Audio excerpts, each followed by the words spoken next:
A single mom knocked at the gate for work. The rich rancher asked, "Will you cook for us and stay forever?"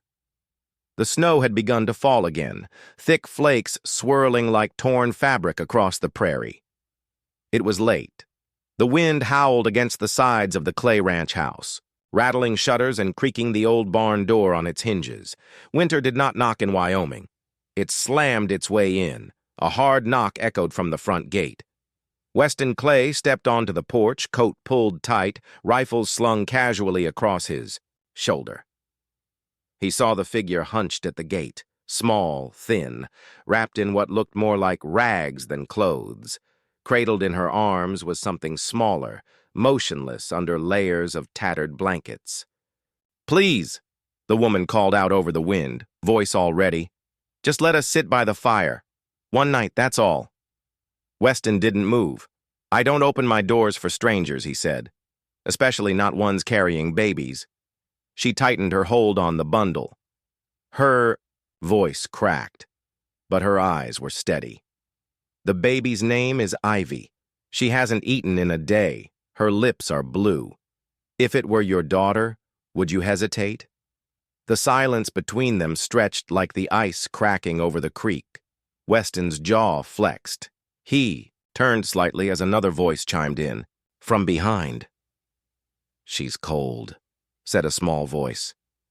Mattie Clay stood barefoot in the doorway, her hair tousled from sleep, clinging to the hem of her nightgown, her eyes fixed on the baby with a strange stillness, just like Mama was. That did it. Weston exhaled through his nose, sharp and reluctant. He unlatched the gate and stepped aside. "The kitchen," he said. "You get the fire there. Nothing else, just the night." "Thank you," the woman whispered. Her legs trembled as she stepped past him. Inside, the warmth hit her like a wave.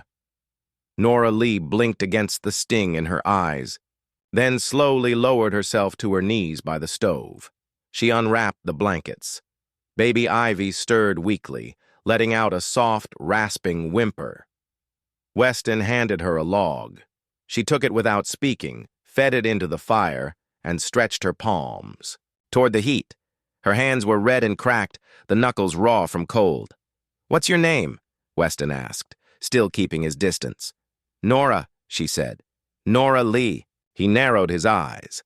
The name meant nothing to him, but the look in her face, thin, tired, watchful, told him plenty. Mattie stepped into the room, dragging her own blanket, and sat across from Nora without a word. The child tilted her head, watching. "The baby breathe?" "She's really little," Mattie said. Nora gave a nod. "She is." "Is she going to die?" Nora froze. So did Weston. "No," Nora said gently. "She's going to sleep, that's all." Later, Weston brought in a stool and a chipped mug, poured water from the kettle. Nora nodded gratefully, hands shaking as she took it. "Where are you from?" he asked. "Does it matter?" "But Nora stared into the steam. "From wherever people don't want girls like me anymore." He didn't push. Instead, he crouched to check the stove, added another log, and stood. "The floor is clean. You can lay the baby down. There's an extra quilt in the cupboard." Nora laid Ivy on the folded blanket, her fingers trembling as she brushed damp curls from her daughter's forehead. "Huh?" Weston lingered in the doorway, watching. "She yours?" he asked. "I carried her, bled for her, nearly died for her." Nora looked up, her voice hard now. "She's mine." They did not speak again. When the house finally settled into silence, Weston stood in the hallway, watching the light flicker under the kitchen door. He heard nothing. No sobs, no stirring, just the quiet crackle of fire, and the beginning of something else, something slow, something neither of them had asked for but maybe needed just the same. The snow had not melted, but the firewood pile had shrunk. Mornings at Clay Ranch came sharp as a blade. Thin air, frozen windows, silence so deep it pressed against the chest. Outside, the white lay thick across the fields, still and waiting like the land had forgotten how to breathe. On her second morning there, Nora was already awake before the rooster crowed. She had not needed an alarm since Ivy was born. Hunger, cold, the cries of a child. Those were her hours now. She moved like a whisper in the kitchen, hair tied back, Ivy wrapped snug against her chest with torn linen. A soft hum rested beneath her breath. Not quite a song, more like a memory. Her boots, too big, scuffed the floor in a quiet rhythm. She lit the stove with practiced hands, poured water into a dented kettle, and reached for the wooden spoon hanging by the shelf. The spoon was old, burned at the edge, worn thin in the middle. It felt familiar, like something passed down without words. Weston stood in the doorway, arms crossed. "Half shadowed by morning," I said 1 week. He reminded. She did not flinch. "I remember. And no wandering upstairs. No questions. I do not talk much." "Puh." "I can tell." He left her there in the clatter of spoons and the quiet scrape of a blade against chopping board. By the time Weston came down again, the house no longer smelled like cold stone. It smelled of warmth, of memory. He stepped into the kitchen and stopped. Nora was bent over a pot, onions, carrots, beef, slow roasting over coals. There was thyme, garlic, and something else. Something he could not place with his nose but knew by his chest. "What is that?" he asked. She looked up. "Stew family recipe." He stepped closer. "From where?" "Mary." He paused, swallowed. "My mother was from Maryland." Nora only nodded, then turned back to her work. The moment passed, quiet and heavy. Then came footsteps, small bare Maddie. She shuffled in, curls wild with sleep, doll tucked beneath her arm. She blinked up at the kitchen light, then climbed onto the bench near the hearth. "You roll the cloth like this," Maddie said, mimicking Nora's careful folding of a dish towel. Nora glanced sideways, smiled just barely, and handed her another. The little girl grinned. Weston stayed longer than he meant to. Leaning on the doorway, he watched the kitchen fill with movement that made no noise. Nora folded with quick hands, stirred without splashing, swept flour with her sleeve. Ivy didn't stir once, and Maddie, his Maddie, sat quiet and still, eyes on Nora as if waiting for instructions. Day 3, day 4. It became routine.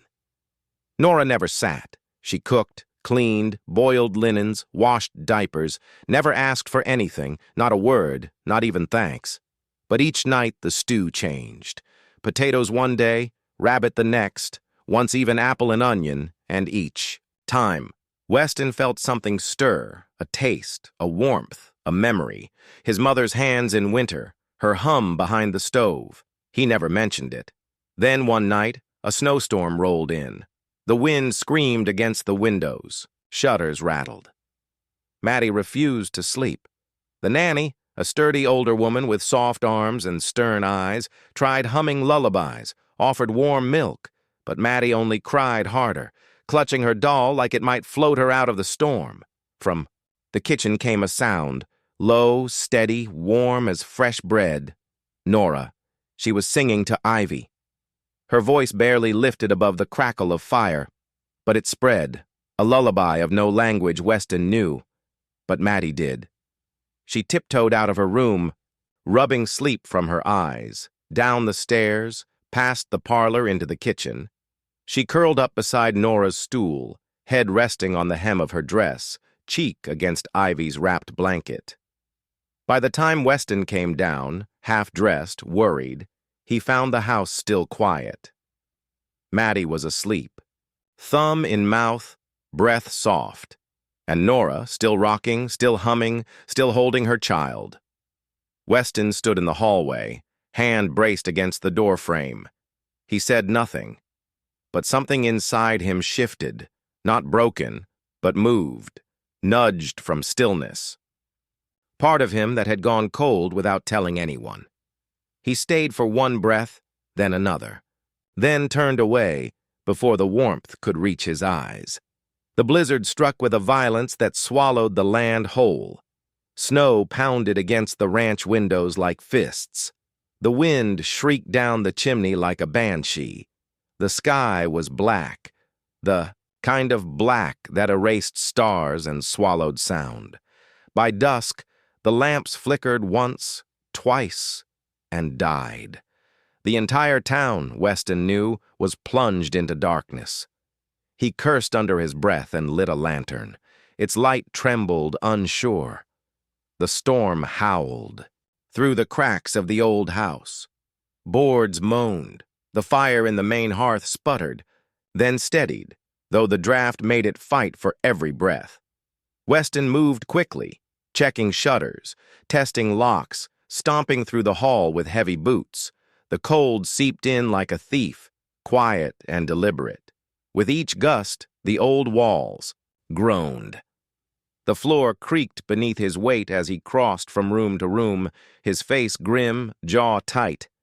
Then behind him came another sound, the careful scrape of iron, the whisper of kindling. He turned.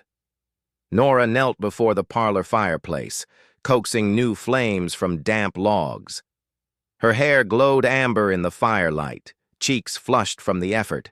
Ivy lay swaddled close by, asleep despite the storm.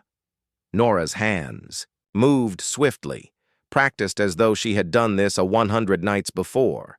She didn't flinch when a beam cracked overhead. She only shifted her weight, pressing her shoulder against the window frame, adjusting a board to block the draft. Then without a word, she moved toward the back hall. "Where are you going?" Weston asked, the question more bark than inquiry. She didn't look up. "To check on your father. This wind will freeze his room first."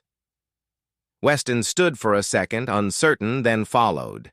His boots echoed down the narrow hallway. The old man lay bundled, in quilts, eyes open, but dull. His skin was pale, his breath shallow. The cold had crept into his bones like it had into the house. Nora knelt beside him, adjusting the covers, tucking another quilt around his legs. She rubbed his arms briskly, murmuring as though speaking to Ivy. "Too cold in here," she whispered. "We'll fix that." She rose and left. Weston watched her go, saying nothing. She returned with ginger root and a kettle she had warmed by the fire. Steam curled as she poured the water into a cup, sliced the ginger with a small paring knife, and pressed it into the drink. She held it, near Mr. Clay's lips, tilting the cup gently. "Small sips," she coaxed softly. "It'll warm you inside." The old man's lips trembled, but he swallowed. A faint sigh escaped him, long and low, like something easing loose inside his chest. Weston leaned. In the doorway, arms crossed, he had seen dozens of caregivers over the years. Nurses, hired help, some efficient, some kind, but none had sat like this. Quiet, present, real. Nora set the cup aside and took the man's cold hands in hers. She rubbed them slowly, firmly, circling her thumbs over the stiff joints, warming the blue-white knuckles, she whispered while she worked.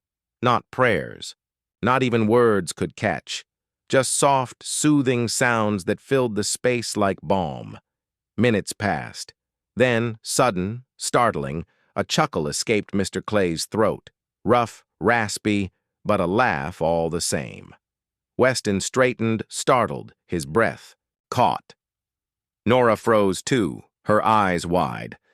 Then slowly, the old man's lips curled into something faint and crooked, but unmistakable. A smile. Small. Real. Alive. Weston stepped forward. His voice was rougher than he meant it to be. "I haven't seen him smile in years." Nora didn't look away. She kept holding the old man's hands, her grip steady, her expression unreadable in the dim lantern light. Outside, the storm raged on. The snow slammed against the house like it meant to swallow it whole. But in that small room, the fire crackled, the air warmed, and something else stirred. Something Weston hadn't felt in a long, long time. He didn't speak again. Couldn't. But as he watched his father close his eyes, drifting into the first easy sleep Weston had seen in weeks, he understood something quietly devastating. The fire in this house had not gone out because of age or loss. It had gone out because no one had stayed to tend it. And now, in the middle of the storm, in the middle of the coldest night of the year, a stranger had brought it back. Not with matches, not with noise, but with presence, with care, with the warmth that refused to die. The storm had passed, but the house remained brittle with cold. Snow piled high against the windows, muting the night in thick silence. The fire burned low in the kitchen hearth, throwing only a faint glow across the floor. Nora stirred awake at the sound of a cough. Not her own. Not Weston's Ivy. She bent over the cradle made from a wooden crate, heart clenching as she touched the baby's forehead, burning hot as iron. Ivy whimpered, her tiny fists clenching, her lips trembling in a weak cry. "No, no, no, no!" Nora scooped her up, rocking hard, pressing the baby to her chest. "Please, Ivy, please stay with me." The baby's skin radiated fever. She squirmed once, then stilled, her breathing shallow. Nora panicked. Her breaths came ragged, her arms trembling. She was losing her. The door creaked. Weston stepped in, hair mussed, shirt half-buttoned, eyes alert even in the dim light. He froze when he saw Nora's face, then crossed the room in 2 strides. What happened? "She's burning!" Nora gasped. "She won't stop crying, and she feels wrong." Without a word, Weston took the baby from her trembling arms. He pressed Ivy's small body against his bare chest, pulling his shirt wide open. His broad hands cradled her, rubbing warmth into her back. His cheek bent close to her head. "Skin, too. Skin," he muttered. "It keeps them alive." Nora blinked at him, tears spilling down her cheeks. "You know this? My mother taught me long ago." Ivy whimpered again. The sound so faint it shredded Nora's heart. "She's all I have," Nora whispered, voice breaking. Weston looked up at her, his eyes shadowed but steady. "She's not all you have anymore." The words cut through her panic, her breath hitched. She sank onto the stool beside him, hands clutching the edge of his arm as if anchoring herself. For hours they worked together in the dim light of the fire. Weston shifted Ivy against his chest, keeping her wrapped in heat. Nora fetched damp cloths, pressing them to the baby's forehead, whispering lullabies through her sobs. At one point, Ivy's tiny cry softened, her breaths evening out. Nora slumped against the wall, relief rushing through her, but the fear lingered, sharp and cold. Weston reached into a cupboard, brought down a jar of honey, then left briefly, and returned with dried mint leaves. He poured hot water, steeping the leaves, stirring in a spoonful of honey. "My mother used this," he said quietly, handing the cup to Nora. "For fevers for nights when I couldn't sleep." Nora stared at the steam rising from the mug. Her hands shook as she took it, the scent of mint wrapping around her like a forgotten memory. She sipped once, the sweetness lingering on her tongue, the warmth sinking deep. When she looked up, Weston was still holding Ivy close, his head bowed, his arms steady. The sight of him, so strong, so careful, broke something inside her. Without thinking, she reached for his shoulder, her palm resting on the coarse fabric of his shirt. He shifted just enough so that when she leaned in, her temple found his shoulder. Her tears fell freely then, hot against his skin. She did not try to stop them, and Weston, for the first time in years, did not push someone away. He let her cry, her small frame trembling against him. while Ivy's. Breathing softened between them. Fire burned low, then brightened again as dawn began to press faint light against the snow outside. By the time the first morning birds stirred, Ivy slept soundly, her fever breaking, her tiny chest rising and falling with new strength. Nora lifted her head slowly, eyes swollen but calmer now. Weston met her gaze. No words passed. None were needed. For the first time, Nora had leaned on someone else. For the first time, Weston had let someone lean. And in that fragile silence, as night faded into morning, something unspoken rooted itself deep between them. Something that felt dangerously close to hope. The storm had passed. Days, stretched longer, sunlight glinting off the snow as though the land itself had been scrubbed clean. The ranch stood quiet, smoke curling lazily from the chimneys. Inside, footsteps pattered across the wooden floors. Maddie's laughter rose like bells, sharp and bright, hour. Friendship ended roughly 15 years. Nora turned from the sink just in time to see Maddie holding Ivy's tiny hands, helping the baby toddle uncertain steps across the room. The girls moved together, wobbly but determined, two little figures stitched by joy. "Mama Nora!" Maddie cried out suddenly, her voice high with delight. "Look, she's walking." The world seemed to stop. Nora froze, cloth dripping water onto the floor. Her mouth opened, closed again. She knelt slowly, her arms reaching to catch Ivy as the baby stumbled forward. "Maddie," Nora began, her voice trembling. "Sweetheart, I'm not." But Weston was already there. He had entered from the hall unnoticed, standing just behind Nora, his eyes locked on Maddie, then on Nora, then on Ivy.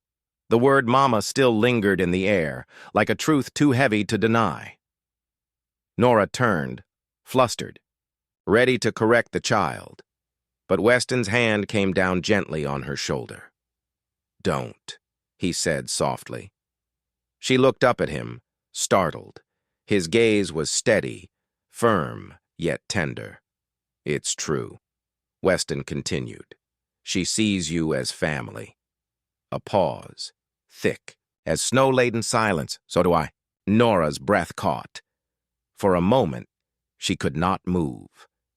The warmth of his hand against her shoulder was both anchor and promise. She turned back to the children who were giggling now, their joy spilling into every corner of the house. Her heart ached in a way she had not known possible, an ache not of loss, but of belonging. That evening, when the house settled into quiet, Weston sat at the heavy oak desk in his study. A single candle flickered, shadows stretching across the walls. In front of him lay a piece of parchment, an ink bottle, and hesitation. He picked up the pen, set it down, then picked it up again. Finally, he began to write. "Nora, you came to my gate asking for nothing but warmth. I gave you rules and suspicion. You gave back steadiness, silence, and care. You lit fires when I would have let them burn out. You brought laughter back into this house. My father smiles again. My daughter sleeps peacefully. I do too." His hand trembled slightly, but he pressed on. "We don't need another cook. We don't need another pair of hands. We need someone who keeps the fire burning, and you already are."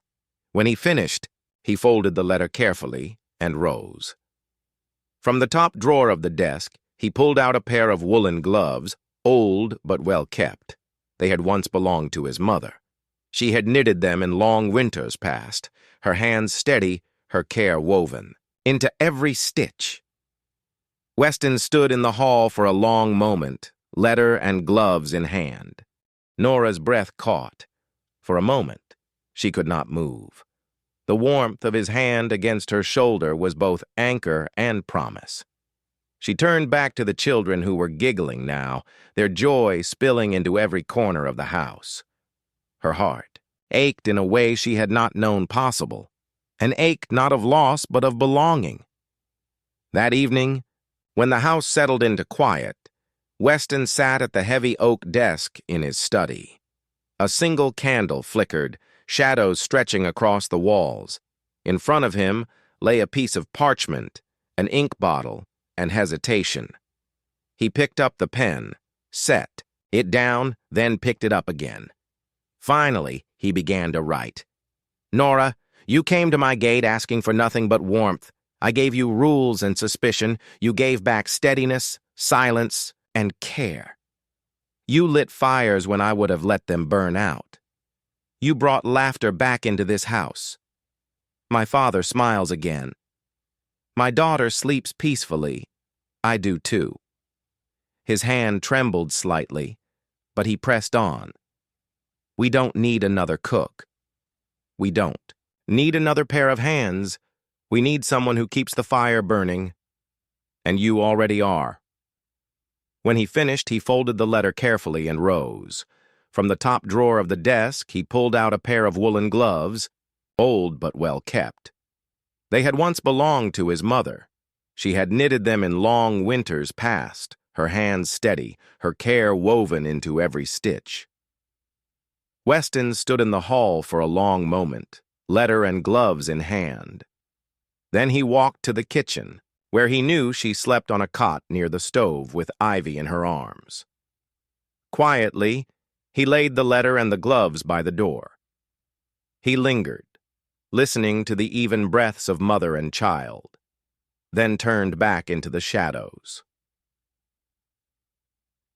Morning broke with pale, light spilling across the kitchen floor.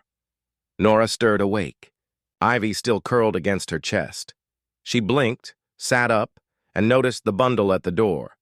Her brows drew together as she picked it up. The gloves slid into her lap first, soft wool, warm even after years, carrying a faint scent of cedar. Her throat tightened. Then she unfolded the letter. Her eyes scanned the words once, then again, slower this time. The ink was simple, the hand unpolished, but the meaning was clear. By the time she reached the last line, her lips curved, not in disbelief, not in sorrow, but in something rarer, a smile. It was small, almost fragile, but it was real. For the first time, Nora believed she was not simply tolerated, not simply surviving. She was wanted just as she was. She folded the letter carefully, held the gloves to her chest, and closed her eyes. No tears came, only warmth, because the fire she had fought to keep alive all these years, through loss, betrayal, and cold, had finally found a hearth that wanted it to burn. And for the first time, Nora allowed herself to believe she could stay. The days grew softer, the blizzards loosening their grip, though snow still clung stubbornly to the shaded corners of the ranch. For the first time in years, light streamed through the tall windows of the clay house, cutting across the floors like silver blades. Weston stood in the middle of the ground floor, sleeves rolled, broom in hand.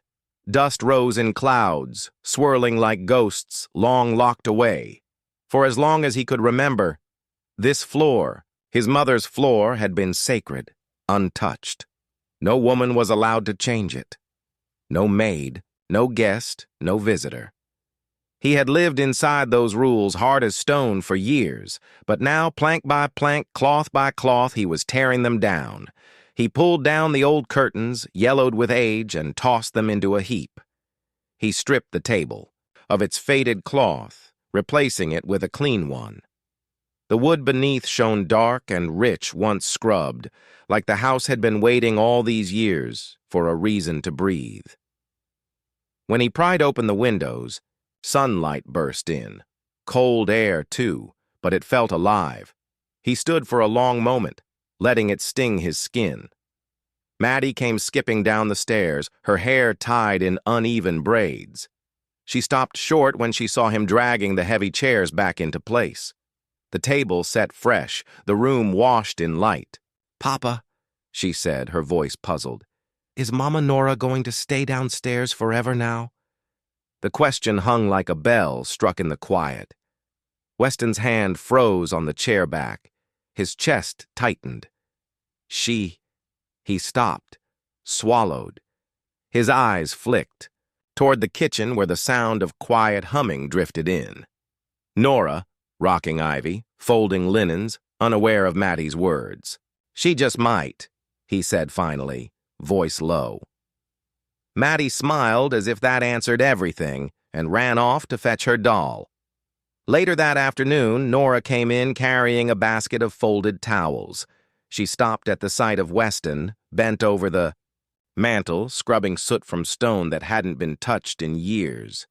His hair fell loose over his brow, his hands black with ash. She didn't say a word. She didn't offer help.